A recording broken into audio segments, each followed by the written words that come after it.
स्वास्तिक परिवार के सभी श्रद्धालु सदस्यों का इस पावन सोमवार व्रत कथा में हम हार्दिक स्वागत करते हैं। यह सोम व्रत की पावन कथा भगवान शिव की असीम कृपा, श्रद्धा और विश्वास का महत्व बताती है। आइए भक्तिभाव से कथा का श्रवण करें और भोलेनाथ का आशीर्वाद प्राप्त करें। एक बार किसी नगर में एक साहूकार था। उसके घर में धन की कोई कमी नहीं थी, लेकिन कोई संतान न होने के कारण वो बड़ा दुखी था। संतान प्राप्ति के लिए वो हर सोमवार को व्रत रखता था और पूरी श्रद्धा के साथ शिव मंदिर जाकर भगवान शिव और माता पार्वती की पूजा किया करता था। उसकी भक्ति देखकर एक दिन माँ पार्वती प्रसन्न होकर भगवान शिव से साहूकार की मनोकामना पूर्ण करने का निवेदन करती हैं। पार्वती जी के आग्रह पर भगवान शिव ने कहा, हे देवी, इस संसार में हर प्राणी को उसके कर्मों का फल मिलता है और जिसके भाग्य में जो हो उसे भोगना ही पड़ता है। लेकिन पार्वती जी ने साहूकार की भक्ति देखकर उसकी मनोकामना पूर्ण करने की इच्छा व्यक्त की। माता पार्वती के आग्रह पर भगवान शिव ने साहूकार को पुत्र प्राप्ति का वरदान तो दिया, लेकिन उन्होंने बताया कि ये बालक केवल 12 वर्षों तक ही जीवित रहेगा। माता पार्वती और भगवान शिव की इस संवाद को साहूकार सुन रहा था, इसलिए उसे ना तो इस बात की खुशी हुई और ना ही कोई दुख, बल्कि वो पहले की तरह ही शिव जी की पूजा करता रहा। कुछ समय के बाद साहूकार की पत्नी ने एक पुत्र को जन्म दिया। जब वो बालक 11 वर्ष का हुआ तो उसे पढ़ने के लिए काशी भेज दिया गया। साहूकार ने पुत्र के मामा को बुलाकर उसे बहुत सारा धन देते हुए कहा कि तुम इस बालक को काशी विद्या पढ़ने के लिए लेकर जाओ। तुम लोग रास्ते में यज्ञ कराते जाना और ब्राह्मणों को भोजन दक्षिणा देते हुए जाना।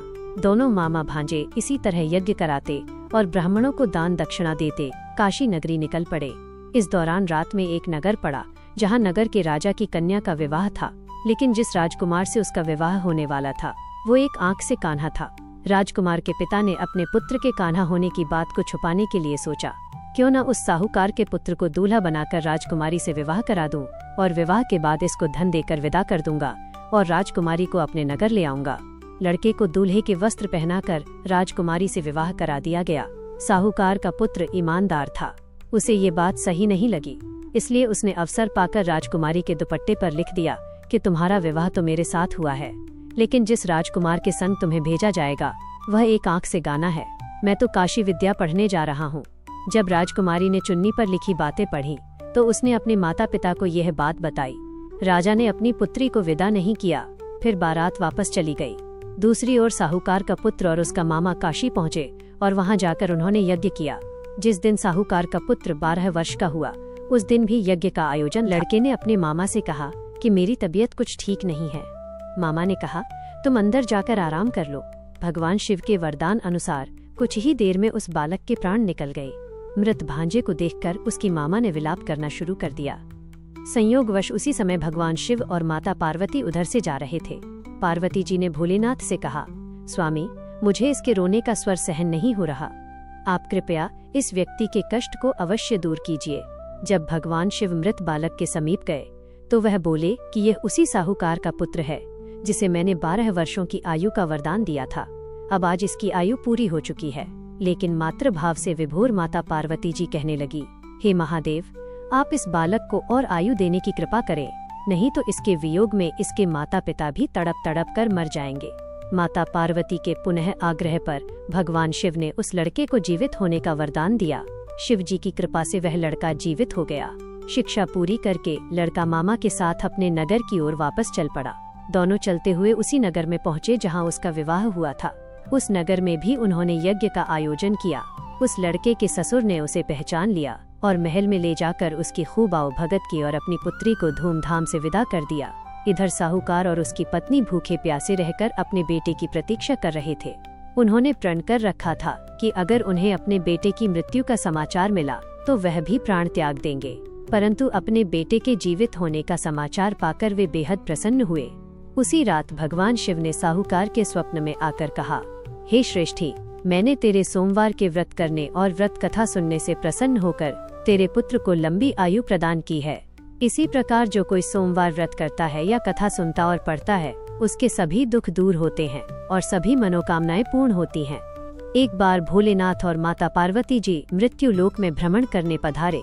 दोनों विदर्भ देश में अमरावती नाम की सुंदर नगरी में जा पहुँचे। यह नगरी सभी प्रकार के सुखों से भरपूर थी। वहाँ बहुत सुंदर सुंदर शिव जी के मंदिर भी थे। भगवान शंकर देवी पार्वती जी के साथ उन्हीं में से एक मंदिर में निवास करने लगे। एक दिन माता पार्वती ने भोलेनाथ के साथ चौसर खेलने की इच्छा प्रकट की। भगवान शिव ने उनकी बात सुन ली और वे दोनों चौसर खेलने लगे। तभी मंदिर का पुजारी पूजा करने आया। माता पार्वती ने पुजारी से पूछा, पुजारी जी बताओ हम में से कौन जीतेगा? पुजारी जी ने कहा, महादेव ही जीतेंगे। थोड़ी ही देर बाद खेल समाप्त हुआ तो विजय देवी पार्वती जी की हुई। माता पार्वती ने पुजारी जी से पूछा, बताओ पुजारी जी हम में से विजय किसकी हुई? तब पुजारी जी ने महादेव को ही विजय होने की बात बताई। यह सुनकर देवी पार्वती जी को पुजारी जी पर क्रोध आया और उन्हें कौड़ी होने का श्राप दे दिया। कोढ़ से ग्रस्त पुजारी बहुत दुखी रहने लगे। एक दिन देवलोक की अप्सरा भगवान शिव की पूजा करने के लिए उस शिव मंदिर में आई। पुजारी जी की कोढ़ की अवस्था देखकर दया भाव से पूछताछ करने लगी। तब पुजारी जी ने सारी बात अप्सरा को बता दी। उनमें से एक अप्सरा बोली, आप सभी व्रतों में श्रेष्ठ 16 सोमवार के व्रत करो, इससे शिवजी प्रसन्न होंगे और वे तुम्हारे कष्ट अवश्य दूर करेंगे। पुजारी जी ने इस व्रत की विधि पूछी। तब अप्सराओं ने बताया, सोमवार के दिन व्रत रखो, स्वच्छ वस्त्र धारण करो, संध्या और उपासना के बाद आधा किलो गेहूं का आटा लेकर इसके 3 भाग करो। घी, गुड़, दीप, नैवेद्य, पुंगी फल, बेलपत्र, जनेऊ, जोड़ा, चंदन, अक्षत और पुष्प आदि से प्रदोष काल में भगवान शंकर का पूजन करो। 3 भागों में से 1 भाग शिव जी को अर्पण करो, बाकी 2 को शिव जी के प्रसाद के रूप में उपस्थित जन को बांट दो। खुद भी प्रसाद ग्रहण करो। इस तरह 16 सोमवार व्रत करो। 17वें सोमवार को पाव भर की पवित्र आटे की बाटी बनाओ, उसमें घी और गुड़ मिलाकर चूरमा बनाओ, शिवजी को भोग लगाकर उपस्थित भक्तों में बांट दो। इसके बाद परिवार सहित प्रसाद ग्रहण करो तो इससे सभी मनोरथ पूर्ण हो जाते हैं। ऐसी बात बताकर अप्सराएं चली गईं। पुजारी जी ने अप्सराओं की बताई विधि अनुसार 16 सोमवार के व्रत किए, जिसके पुण्य प्रताप से भगवान शिव की कृपा और माता पार्वती की दया से पुजारी जी को मुक्त हो गए और आनंद से रहने लगे। कुछ समय के बाद भगवान शिव और देवी पार्वती जी वापस उसी मंदिर में आए। देवी पार्वती ने पुजारी जी को निरोगी देखकर कारण पूछा तो पुजारी जी ने 16 सोमवार व्रत की महिमा बताई। पार्वती जी खुद भी 16 सोमवार व्रत रखने के लिए तैयार हो गई और इस व्रत को करने से उनके रूठे हुए पुत्र कार्तिकेय जी देवी पार्वती जी के आज्ञाकारी हो गए। कार्तिकेय जी ने जब माता से पूछा कि माता आपने ऐसा क्या किया जिससे मेरा हृदय परिवर्तन हो गया, तब देवी पार्वती ने 16 सोमवार की कथा उन्हें सुना दी।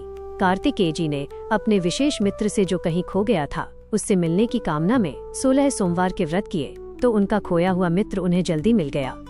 मित्र ने इस आकस्मिक मिलन का कारण पूछा तो कार्तिकेय जी ने उसे 16 सोमवार का व्रत करना बताया। मित्र ने व्रत की विधि विधान पूछा और स्वयं के विवाह की मनोकामना से 16 सोमवार के व्रत धारण किए। इसके बाद कार्तिकेय जी का मित्र एक स्वयंवर सभा में गया तो वहाँ की राजकुमारी ने आकर्षित होकर उसके गले में वरमाला डाल दी और उसे अपना पति स्वीकार कर राजा ने बहुत सारा धन और सामान देकर उसको भेजा। अब वे दोनों सुख से रहने लगे। जब 16 सोमवार के व्रत का उसकी पत्नी को पता लगा तो उसने पुत्र प्राप्ति की कामना से 16 सोमवार के व्रत किए। उसके कुछ समय बाद एक अति सुंदर, सुशील और बुद्धिमान पुत्र प्राप्त हुआ। जब वो बड़ा हुआ तो उसने अपनी माँ से 16 सोमवार के व्रत की गाथा सुनी। तब उसने भी राज्य अधिकार प्राप्त करने के लिए 16 सोमवार के व्रत शुरू कर दिए। एक राजा को अपनी कन्या के लिए योग्य पुरुष की खोज थी। राजा ने अपनी कन्या का विवाह उस सर्वगुण संपन्न पुरुष से कर दिया। राजा के कोई पुत्र नहीं था तो उसने अपने दामाद की योग्यता देखकर उसे राजा बना दिया। राजा बनने के बाद भी वो 16 सोमवार के व्रत करता। 17वां सोमवार आने पर उसने अपनी पत्नी से शिवजी की पूजा के लिए मंदिर चलने को कहा तो उसने दासियों से कहकर पूजा की सामग्री तो भिजवा दी लेकिन खुद नहीं गई। अब इधर राजा ने शिवजी की पूजा समाप्त की तो आकाशवाणी हुई, हे राजा, अपनी रानी को राजमहल से निकाल दे नहीं तो सर्वनाश हो जाएगा। राज दरबार में आकर सभासदों से विचार विमर्श किया और सर्वनाश के भय से रानी को राजमहल से निकाल दिया गया। अपने दुर्भाग्य को कोसती हुई रानी नगर से बाहर चली गई। दुखी मन से चलते हुए वो एक गांव में जा पहुंची। वहां पर एक बूढ़ी माई थी जो सूत बेचा करती थी। बूढ़ी माई ने दया करके रानी को अपने साथ सूत बेचने के लिए रख दिया। जब से रानी को साथ रखा बूढ़ी माई का तो सूत बिकना ही बंद हो गया। बूढ़ी माई ने रानी से वहां से जाने को कह दिया। अब रानी एक तेली के यहाँ काम मांगने गई। उसी समय तेली के मटके चटक गए, सारा तेल बह गया। तेली ने भी उसे वहां से भगा दिया। दुखी होकर रानी एक नदी के पास गई तो नदी का सारा पानी सूख गया। वो एक पेड़ के नीचे बैठी तो पेड़ के सारे पत्ते सूख कर गिर गए। आसपास के लोगों ने जब ये सब कुछ देखा तो उसे पकड़कर मंदिर के पुजारी गोसाई जी के पास ले गए। गोसाई जी देखते ही जान गए कि यह कोई विधि की मारी कुलीन स्त्री है। गोसाई जी ने रानी से कहा कि वो उनके आश्रम में उनकी पुत्री की तरह रह सकती है। अब रानी आश्रम में रहने लगी। रानी भोजन बनाती थी तो उसमें कीड़े पड़ जाते थे, पानी भरकर लाती तो वो गंदा हो जाता था। अब तो गोसाई जी ने एक दिन दुखी होकर उससे पूछा कि बेटी, तुम्हारी ये दशा कैसे हुई? यह किस देवता का कोप है? तब रानी ने शिव जी की पूजा में न जाने वाली बात गोसाई जी को बताई तो गोसाई जी बोले, पुत्री, तुम 16 सोमवार के व्रत करो, इससे तुम अपने सभी कष्टों से मुक्ति पा सकती हो। गोसाई जी की बात मानकर रानी ने 16 सोमवार के व्रत किए। 17वें सोमवार के दिन विधि विधान से शिव जी की पूजा भी की। पूजन के प्रभाव से राजा को इधर महल में रानी की याद सताने लगी और रानी को ढूंढने के लिए उसने चारों दिशाओं में अपने दूत भेज दिए। रानी की खोज में घूमते घूमते दूत गोसाई जी के आश्रम में भी पहुंच गए। राजा को खबर लगी तो राजा रानी को ले जाने आश्रम पहुंच गया। गोसाई जी से बोला, ये मेरी पत्नी है। शिव जी के क्रोध के कारण मैंने इसे महल से निकाल दिया था। अब जब शिव जी का प्रकोप शांत हो चुका है तो इसे मेरे साथ जाने की आज्ञा दीजिए। गोसाई जी ने रानी को राजा के साथ जाने की आज्ञा दे दी। रानी बहुत प्रसन्न हुई। राजा और रानी के आने की खुशी में नगरवासियों ने खूब सजावट की, मंगल गीत गाए, पंडितों ने मंत्र आदि गाकर स्वागत किया। इस तरह धूमधाम से रानी का महल में प्रवेश हुआ। राजा ने ब्राह्मणों को दान आदि दिए, याचकों को धन धान्य दिया, जगह जगह भूखे लोगों को भोजन खिलाने के लिए भंडारे खुलवाए। राजा रानी 16 सोमवार के व्रत करते हुए, शिव जी का विधि विधान से पूजन करते हुए सुखपूर्वक लंबे समय तक जीवन बिताने के बाद शिवलोक को पधार गए। इस प्रकार जो भी मनुष्य मन वचन और कर्म से भक्ति भाव से 16 सोमवार के व्रत और पूजन विधि विधान से करता है, कथा का श्रवण करता है, वह सभी सुखों को प्राप्त करके अंत में शिवलोक को गमन करता है और यह व्रत सभी मनोरथ पूर्ण करने वाला है।